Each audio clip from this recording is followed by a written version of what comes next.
Questa è da novembre che aspetta una visita, prima visita dermatologica Nevi. Ancora non mi macchia mai, neanche messa in lista. Una vergogna. Sono andata a protestare, ho fatto richiesta, vai un giorno sì, un giorno no. Sempre così. Lunghe liste d'attesa, carenza di medici, tagli alla sanità. In tantissimi provenienti da varie province del Veneto hanno manifestato per le vie di Mestre con partenza dalla stazione e arrivo in piazza Ferretto. La salute non è un lusso, è un diritto indiscusso! Decine di associazioni e comitati hanno deciso di essere qui oggi a Mestre per partecipare alla manifestazione in favore della sanità pubblica contro la privatizzazione. La sanità pubblica sta allo sfascio.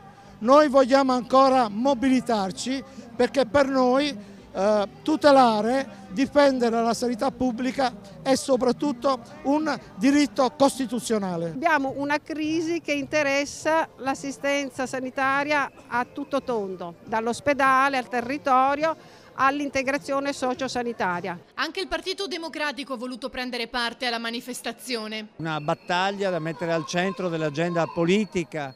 E visto i tagli che sta facendo questo governo, visto i definanziamenti che ci sono e vista la necessità per i cittadini di avere servizi efficienti e puntuali. Oggi purtroppo chi deve curarsi è costretto a aspettare liste di attesa lunghissime, per non dire infinite, oppure a scegliere di pagare per curarsi, e questo è sostanzialmente inaccettabile. È una conquista che le nostre madri, i nostri padri hanno conquistato e noi dobbiamo difenderla a tutti i costi, perché non possiamo andare verso il modello americano. Questo governo sta togliendo i fondi alla sanità e noi dobbiamo protestare con tutte le nostre forze perché è una risorsa importantissima per la democrazia di questo Paese. Difesa della sanità che va di pari passo con la salubrità del territorio. Crescere, come sappiamo purtroppo, in territori altamente inquinati è qualcosa che va a minare alla base la salute di tutti e tutte, e già in un territorio inquinato pensiamo che sia folle costruire nuovi impianti inquinanti, e questo per noi è anche difendere la salute pubblica. Se vogliamo dignità, investiamo in sanità!